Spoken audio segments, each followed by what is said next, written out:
नमस्कार दोस्तों, स्वागत है आप सभी का एग्जाम विहार यूट्यूब चैनल में। दोस्तों, वीकली करंट अफेयर्स की सीरीज में आज हम लोग जून महीने के तीसरे सप्ताह के करंट अफेयर्स को देखेंगे। पिछले सप्ताह जो भी महत्वपूर्ण राष्ट्रीय अंतर्राष्ट्रीय घटनाक्रम है, उनसे जो भी प्रश्न निकल के आते हैं उन सभी को इस वीडियो में शामिल किया गया है, जो आपके परीक्षा के लिए उपयोगी साबित हो सकता है। तो दोस्तों, आज का वीडियो स्टार्ट करते हैं आज के मोटिवेशनल क्योट से।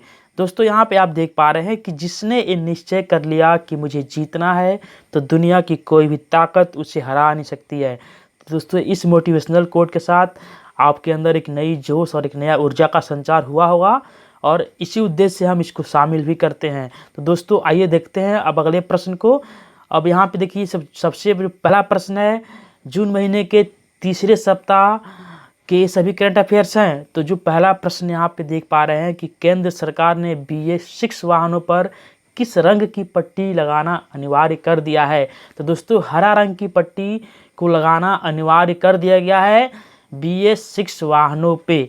दोस्तों, अब देखते हैं अगले प्रश्न को। अगला प्रश्न है, स्विट्जरलैंड में भारत का नया राजदूत किसे नियुक्त किया गया है।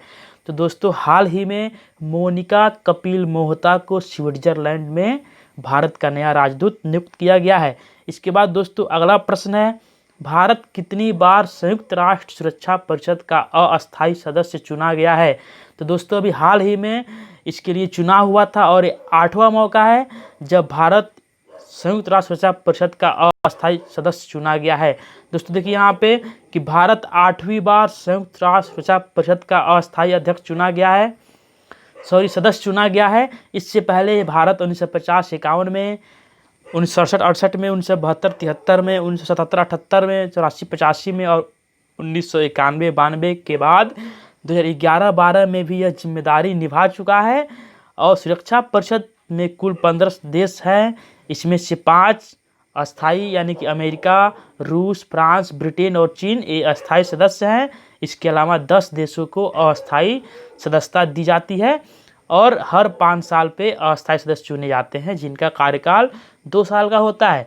तो अभी हाल में ही भारत का इसके लिए चुनाव हुआ, और भारत को इसमें काफ़ी अच्छी मत प्राप्त हुए, और इस प्रकार से भारत 8वीं बार संयुक्त राष्ट्र सुरक्षा परिषद का अस्थायी सदस्य चुन लिया गया है। तो दोस्तों, आइए देखते हैं अब अगले प्रश्न को।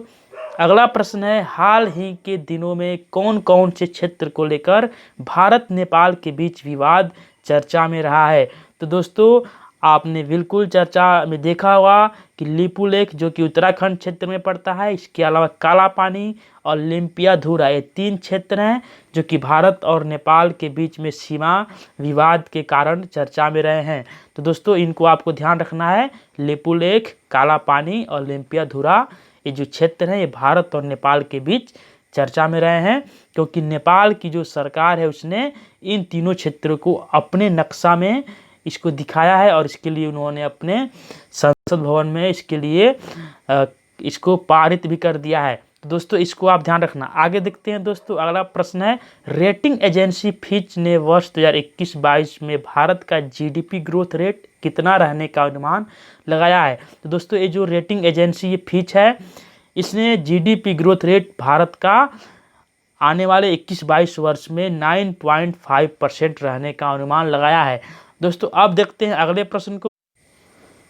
अगला प्रश्न है, mariana ट्रेंच। तो दोस्तों, ये जो mariana ट्रेंच है पैसिफिक ओशियन में, जो कि सबसे गहरा गर्त है, तो mariana ट्रेंच तक पहुंचने वाली दुनिया की पहली महिला कौन है। तो दोस्तों, हाल ही के दिनों में कैथी सुलिवान, जो कि एक गोताखोर है, इन्होंने mariana ट्रेंच जो कि सबसे गहरा गर्त है वहां तक पहुंचने का रिकॉर्ड बनाया है।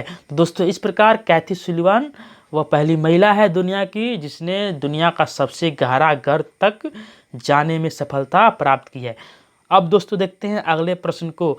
अगला प्रश्न है कि अमेरिकी सैन्य अकादमी से ग्रेजुएट होने वाली पहली सिख महिला कौन है। तो दोस्तों, अमेरिकी सैन्य अकादमी से ग्रेजुएट होने वाली पहली सिख महिला अनमोल नारंग हैं। दोस्तों, इसके बाद जो अगला प्रश्न है, वैश्विक प्रतिस्पर्धा क्षमता सूचकांक 2020 में भारत का रैंक क्या रहा। तो दोस्तों, ये जो सूचकांक है यह institute of management and development यानी कि IMD के द्वारा जारी की जाती है, और यह जो सूचकांक है इसमें भारत का स्थान 43वां रहा है 63 देशों के रैंकिंग में। और इसमें अगर हम देखें तो फर्स्ट स्थान पे सिंगापुर है और सेकंड रैंक पे डेनमार्क है और भारत का रैंक 43 है। कौन सूचकांक है? तो वैश्विक प्रतिस्पर्धा क्षमता सूचकांक। दोस्तों आइए देखते हैं। इसके बाद अगला प्रश्न है, चौथे एशियाई युवा पैरा गेम्स 2021 की मेजबानी किसे मिली है? दोस्तों बहरीन को मिली है। यह एशियाई युवा पैरा गेम्स है 2021 में होगा और इसकी मेजबानी बहरीन करेगा। इसके बाद दोस्तों जो अगला प्रश्न है, अगला प्रश्न है, विश्व रक्तदान दिवस कब मनाया गया? दोस्तों हाल ही में 14 जून को विश्व रक्तदान दिवस मनाया गया है। यह हर एक वर्ष मनाया जाता है और इस वर्ष की जो थीम है वह सेफ ब्लड सेफ लाइफ्स है। तो दोस्तों विश्व रक्तदान दिवस प्रत्येक वर्ष 14 जून को मनाया जाता है और इस बार की जो थीम रही वह सेफ ब्लड सेफ लाइफ्स है। दोस्तों इसके बाद देखते हैं अगले प्रश्न को, पंजाब सरकार ने कोविड-19 के प्रसार को रोकने के लिए कौन सा ऐप लॉन्च किया है? दोस्तों घर घर निगरानी ऐप। यह जो पंजाब सरकार है जिसके मुख्यमंत्री कैप्टन अमरिंदर सिंह हैं, उनकी सरकार ने अपने राज्य में कोविड-19 के प्रसार को रोकने के लिए घर घर निगरानी नामक एक ऐप को लॉन्च किया है। दोस्तों इसके बाद अगला प्रश्न है यहाँ पे कि छात्रावासों के लिए ISO प्रमाण पत्र प्राप्त करने वाला पहला राज्य कौन बना है? दोस्तों उड़ीसा पहला राज्य बन गया है जिसने छात्रावासों के लिए ISO प्रमाण पत्र प्राप्त किया है। दोस्तों अब देखते हैं अगले प्रश्न को। अगला प्रश्न है यहाँ पे कि रज पर्व किस राज्य में मनाया गया?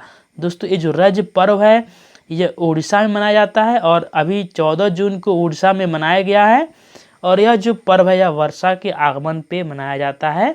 किसानों के द्वारा वर्षा ऋतु के आगमन पे उड़ीसा में रज पर्व मनाया जाता है।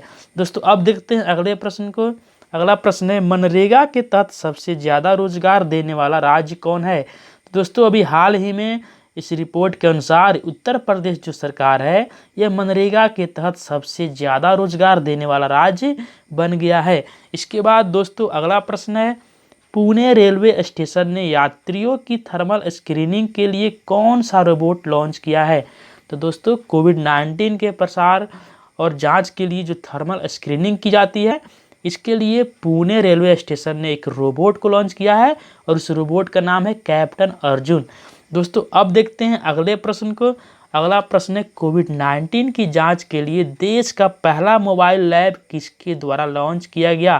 तो दोस्तों केंद्रीय स्वास्थ्य मंत्री डॉक्टर हर्षवर्धन के द्वारा भारत का पहला मोबाइल लैब लॉन्च किया गया जो कि कोविड-19 की जांच करेगा। इसके बाद दोस्तों देखते हैं अगले प्रश्न को। अगला प्रश्न है, यूवी यानी कि अल्ट्रावायलेट तकनीक से फेस मास्क को कीटाणु मुक्त करने के लिए केरल में कौन सी डिवाइस बनाई गई है? तो दोस्तों इस डिवाइस का नाम है Bin19 जो कि यूवी तकनीक से जो फेस मास्क होता है उसको कीटाणु मुक्त करेगा। तो इस प्रकार केरल एक पहला राज्य बन गया है जिसने यूवी तकनीक से कीटाणु मुक्त करने का डिवाइस बनाया हुआ है। इसके बाद देखते हैं अगला प्रश्न को, किस राज्य के मंत्रिमंडल ने गौवध निरोधक संशोधन अध्यादेश 2020 की मंजूरी दे दी है? तो दोस्तों उत्तर प्रदेश की जो योगी सरकार ने अपने विधानसभा में अपने विधानमंडल में गौवध निरोधक अध्यादेश को मंजूरी दे दी है। इसके बाद देखते हैं अगला प्रश्न, विश्व शरणार्थी दिवस कब मनाया गया? दोस्तों प्रत्येक वर्ष 20 जून को विश्व शरणार्थी दिवस मनाया जाता है। इसके बाद देखते हैं अगले प्रश्न को, फिलीपींस में भारत के अगले राजदूत नियुक्त किए गए हैं। तो कौन नियुक्त किए गए हैं? दोस्तों शंभू एस कुमारन को फिलीपींस में भारत का अगला राजदूत नियुक्त किया गया है।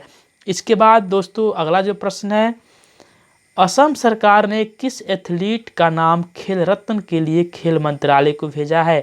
दोस्तों ढिंग एक्सप्रेस के नाम से मशहूर हिमा दास जो कि धावक हैं, असम की रहने वाली हैं, इनका नाम खेल मंत्रालय को खेल रत्न के लिए भेजा गया है असम सरकार के द्वारा। इसके बाद देखते हैं अगले प्रश्न को। दोस्तों अगला प्रश्न है, नेशनल एंटी डोपिंग एजेंसी यानी कि नाडा ने अपने रहने के स्थान की जानकारी न देने के कारण कितने भारतीय क्रिकेटरों को नोटिस जारी किया है?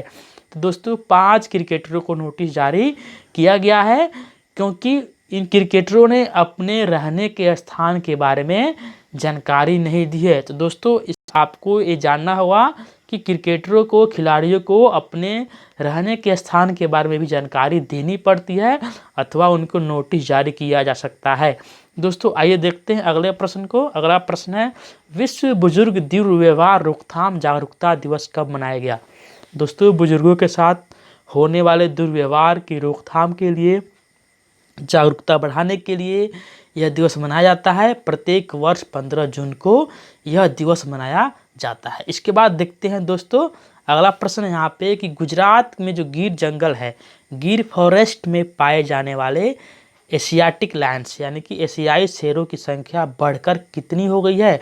तो दोस्तों अभी हाल ही के दिनों में एक बहुत ही अच्छी न्यूज निकल के आ रही है कि गुजरात का जो गिर जंगल है उसमें एशियाटिक लायंस पाए जाते हैं। उनकी संख्या में बढ़ोतरी दर्ज की गई है और उनकी जो संख्या है अब बढ़कर 674 हो गई है। इसके बाद दोस्तों देखते हैं अगले प्रश्न को, चीन के खिलाफ अमेरिका सहित 8 देशों में कौन सा अलग अलायंस बनाया है? दोस्तों चीन के खिलाफ अमेरिका सहित 8 देशों ने एक अलायंस बनाया है और उस अलायंस का नाम है inter parliamentary alliance on China यानी कि IAPC। दोस्तों आइए देखते हैं IAPC के बारे में। दोस्तों ब्लूमबर्ग की एक रिपोर्ट के मुताबिक चीन को जवाब देने के लिए शुक्रवार को inter parliamentary alliance on China नामक नया गठबंधन बनाया गया है। इसमें America, Germany, Britain, Japan, Australia, Canada, Sweden, Norway और यूरोप की संसद के सदस्य शामिल हैं। इसके मुताबिक चीन से जुड़े हुए मुद्दों पर सक्रियता से रणनीति बनाकर सहयोग के साथ उचित प्रतिक्रिया देना है। दोस्तों इस प्रकार आपने देखा कि चीन के खिलाफ चीन को जवाब देने के लिए अमेरिका और 8 अन्य देशों ने एक inter parliamentary alliance on China नामक एक गठबंधन बनाया है। दोस्तों इस प्रकार आपने देखा पिछले हफ्ते के महत्वपूर्ण घटनाक्रमों से जुड़े हुए महत्वपूर्ण करंट अफेयर्स के प्रश्न। अब दोस्तों देखते हैं यहाँ पे एक आपके लिए अभ्यास प्रश्न लिया गया है। अभ्यास प्रश्न का जवाब आपको कमेंट बॉक्स में आंसर करना है। दोस्तों आज का जो अभ्यास प्रश्न है वह है कि 21 जून विश्व योगा दिवस मनाया जा रहा है और इस वर्ष की थीम क्या है? दोस्तों आप जानते हैं 21 जून को योगा दिवस के रूप में हम मनाते हैं और इस वर्ष जो इसका थीम है उसका आंसर आपको कमेंट बॉक्स में देना है। तो दोस्तों आज के लिए इतना ही, विदा लेते हैं आपसे। फिर अगले हफ्ते हम अगले वीक का करंट अफेयर्स लेके हाजिर होंगे। तो दोस्तों विदा लेते हैं आपसे, धन्यवाद।